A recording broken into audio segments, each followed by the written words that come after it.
Hello everyone. आज हम देखेंगे कंप्यूटर का टॉप 10 क्वेश्चन जो कि पूरा बेसिक से एडवांस की ओर ले जाएंगे और हर एक एग्ज़ाम में या फिर आपके जानकारी के लिए बेसिक के लिए भी बहुत ही ज़रूरी है ये सब क्वेश्चन। ठीक है, चलिए बेसिक से एडवांस की ओर जाएंगे हम लोग। तो सबसे पहले यहाँ पे देखिए आपको बाइलिंगुअल में मिलेगा। ठीक है, बाइलिंगुअल का मतलब हुआ हिंदी और इंग्लिश, दो लैंग्वेज में आपको यहाँ पे क्वेश्चन मिलेंगे। ऑप्शन भी हिंदी इंग्लिश में मिलेंगे। ठीक है, और ये सभी कॉम्पिटिटिव एग्जाम्स के लिए भी रिलेटेड है, इम्पोर्टेंट भी है। ठीक है, तो ये चलिए देखते हैं नेक्स्ट क्वेश्चन। हम सबसे पहला क्वेश्चन है who is the father of computer, computer के पिता कौन है। ठीक है, तो हम यहाँ पे देखेंगे ऑप्शन में जेम्स गोसलिंग, ये नहीं है, चार्ल्स बेबेज, डेनिस रिची, बजारने अस्ट्रोस्ट्रोक। ठीक है, चार ऑप्शन है, इसमें से जो ऑप्शन हमारा होगा कंप्यूटर के पिता कौन है। तो ये हम लोग क्वेश्चन बहुत बचपन से ही या फिर जूनियर क्लास से ही पढ़ते आ रहे हैं। कंप्यूटर के पिता कौन हो जाएंगे, चार्ल्स बेबेज हो जाएंगे। ठीक है, फिर आइए नेक्स्ट क्वेश्चन में हम लोग देखते हैं इन माइक्रोसॉफ्ट वर्ड शॉर्टकट की Ctrl+Z इज फॉर। Ctrl+Z जब हम प्रेस करते हैं माइक्रोसॉफ्ट वर्ड में तो उससे क्या होता है, क्या वर्क करता है ये शॉर्टकट की। यहाँ पे देखिए ऑप्शन नंबर 1 में है आपका अंडो समथिंग, सेकंड में है डिलीट समथिंग, थर्ड में है पेस्ट समथिंग, डी में है नन ऑफ दी। तो इसका ऑप्शन हो जाएगा देखिए यहाँ पे Ctrl+Z पूछा है तो Z का होता है अंडू। ठीक है, तो इसका ऑप्शन फर्स्ट नंबर हो जाएगा। Next question what is the full form of CPU, CPU का पूरा नाम क्या है। चलिए आप लोग बताइए यहाँ पे सीपीयू का पूरा नाम क्या है। सीपीयू का पूरा नाम सबको याद होगा, इसका तो एकदम इजी है। पहले ऑप्शन देख लेते हैं क्या क्या है, फिर देखेंगे कौन सा सही है। ठीक है, पहला है कंप्यूटर प्रोसेसिंग यूनिट, फिर है दूसरा कंप्यूटर प्रिंसिपल यूनिट, तीसरा नंबर है सेंट्रल प्रोसेसिंग यूनिट, चौथा नंबर है कंट्रोल प्रोसेसिंग यूनिट। अब यहाँ पे बहुत लोगों को कन्फ्यूजन होता है ये दोनों में कि सेंट्रल प्रोसेसिंग यूनिट होगा या कंट्रोल प्रोसेसिंग यूनिट होगा। ठीक है, ये देखिए लगभग दोनों सही होता है, लेकिन जो हम लोग एक्यूरेट जो मानते हैं वो है सेंट्रल प्रोसेसिंग यूनिट। ठीक है, जहां भी ऑप्शन आपको देखने को मिलेगा सेंट्रल प्रोसेसिंग यूनिट, वहां पे यही टिक करना है। सीपीयू का full form central processing unit. ठीक है, फोर्थ नंबर क्वेश्चन में देखेंगे which of the following shortcut key is use to check spelling, spelling check करने के लिए। देखिए जब भी हम लोग MS वर्ड या फिर कोई और सॉफ्टवेयर जब यूज करते हैं, जैसे MS वर्ड हो गया, MS एक्सेल हो गया, पावर पॉइंट हो गया, तो उसमें स्पेलिंग को चेक करने के लिए जो नीचे रेड कलर का आता है वो स्पेलिंग को चेक करने के लिए हम लोग कौन सा शॉर्टकट की यूज करते हैं। ऑप्शन में देखेंगे पहला ऑप्शन में है F1, दूसरा में है F2, तीसरा में है F7, चौथा में है F9। तो इसमें जो हम लोग शॉर्टकट की यूज करते हैं वो है F7। ठीक है, F7 से क्या होता है, स्पेलिंग हमारा चेक होता है। फिर नेक्स्ट क्वेश्चन में आएंगे Microsoft Office is, Microsoft office क्या है। तो आप लोगों को पता होगा माइक्रोसॉफ्ट ऑफिस एक सॉफ्टवेयर पैकेज है जिसके अंदर बहुत सारा ऐप आता है, जैसे MS Word, Excel, PowerPoint, MS Access, Outlook, Publisher, ये सब सारे ऐप एक पैकेज के अंदर आते हैं जिसका नाम है माइक्रोसॉफ्ट ऑफिस, जो माइक्रोसॉफ्ट कंपनी के द्वारा ये बनाया गया था। ठीक है, तो ये क्या हो गया यहाँ पर हमारा, यहाँ पे माइक्रोसॉफ्ट ऑफिस एक डेस्कटॉप एप्लीकेशन या फिर ऑपरेटिंग सिस्टम या कमांड विंडो या नन ऑफ दिस। तो यहाँ पे जो ऑप्शन हो जाएगा, अभी हमने क्या बोला था, ऐप है। ठीक है, सॉफ्टवेयर पैकेज, तो इसको हम लोग डेस्कटॉप एप्लीकेशन बोलेंगे। ऑपरेटिंग सिस्टम क्या होता है हमारा, ऑपरेटिंग सिस्टम हमारा वो होता है जिसमें हम सारा सॉफ्टवेयर को चलाते हैं, जैसे विंडोज 7, विंडोज 10, विंडोज 11। इसमें क्या होता है, हमारा सारा सॉफ्टवेयर रन करता है जिसमें हम लोग काम कर सकते हैं। बिना विंडोज या बिना ऑपरेटिंग सिस्टम्स के हम लोग कंप्यूटर को ऑन ही नहीं कर पाएंगे। ऑन तो होगा लेकिन कुछ उसमें काम नहीं कर सकते हैं। ठीक है, तो ये हमारा जो आंसर हो जाएगा इसका डेस्कटॉप एप्लीकेशन, ये एक ऐप है। ठीक है, नेक्स्ट क्वेश्चन में देखेंगे 6 number which of the following is the brain of the computer. ये देखिए सबसे आसान क्वेश्चन है, कंप्यूटर का दिमाग या मस्तिष्क किसे कहा जाता है।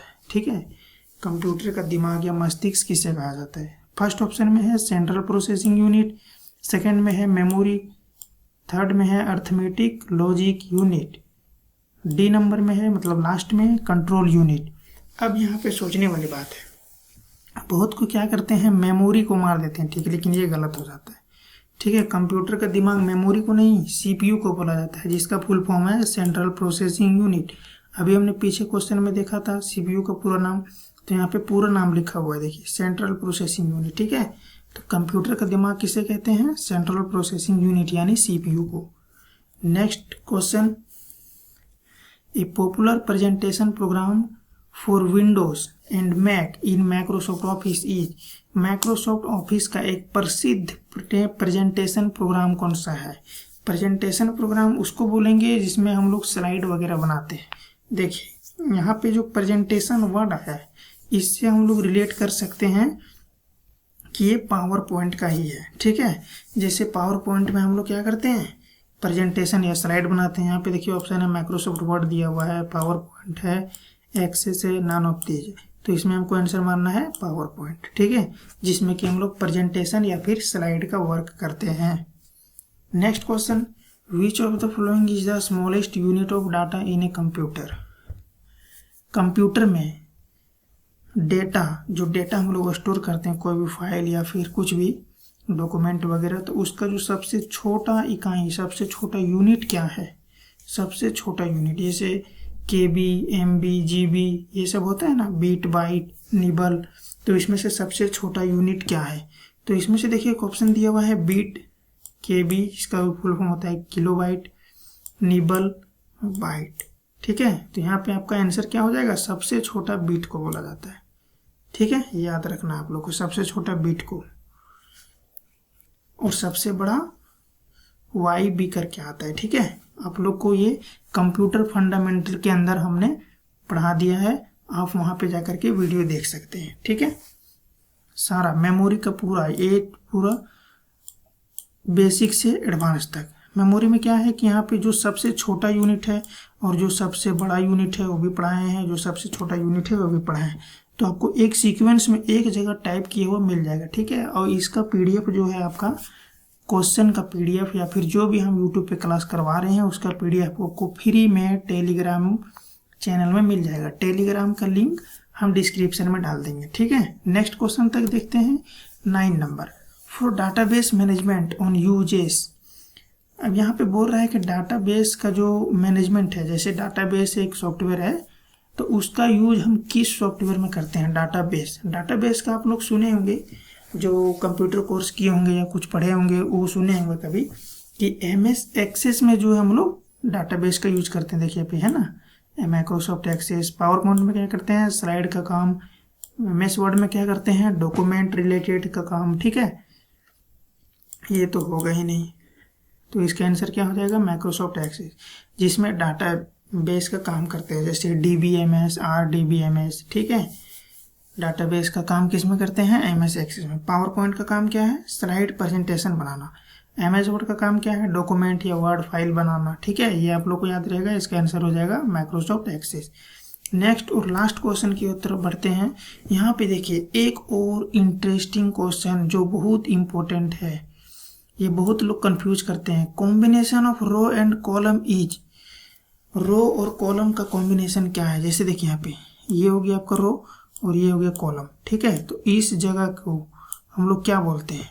जो बीच में जो यहाँ पे मैच किया, मतलब एक जगह पॉइंट मिला है, रो और कॉलम के बीच को जहाँ पे मिलता है उसको हम लोग क्या बोलते हैं? पहला ऑप्शन है यहाँ पे सीट, सेकंड है माइक्रोसॉफ्ट पावर पॉइंट, तीसरा है सेल और लास्ट का है नन ऑफ दिस। तो यहाँ पे देखिए सीट का मतलब क्या होता है? सीट का मतलब होता है कि जैसे मान लीजिए ये एक्सेल का फाइल खुला है, अब इसमें से यहाँ पे रो है, कॉलम है बहुत सारा। ठीक है, जब फाइल खोलिएगा माइक्रोसॉफ्ट एक्सेस का सॉफ्टवेयर तो उसमें ऐसे ही आएगा। ठीक है, तो इसको हम लोग बोलते हैं सीट। ठीक है, अब यहाँ पे माइक्रोसॉफ्ट पावर पॉइंट, अभी हमने क्या बताया था कि माइक्रोसॉफ्ट पावर पॉइंट एक एप्लीकेशन है। ठीक है, तो ये तो आंसर होगा ही नहीं। सेल, हाँ सेल बोलते हैं इसको हम लोग। ठीक है, जो बीच में यहाँ पे मिलता है एक रो और एक कॉलम के बीच में, इसको हम लोग बोलते हैं सेल। तो इसका आंसर हो जाएगा सेल। ठीक है, एक रो और एक कॉलम जहाँ पे मिलता है, जो पॉइंट बनता है, उसे हम बोलते हैं सेल। ठीक है, तो आज हमारा यहाँ पे लास्ट में आपको सारा आंसर भी मिल जाएगा और ये सारा PDF हम आपको टेलीग्राम में अपलोड कर दिए हैं, आप वहाँ पे जा करके डाउनलोड कर सकते हैं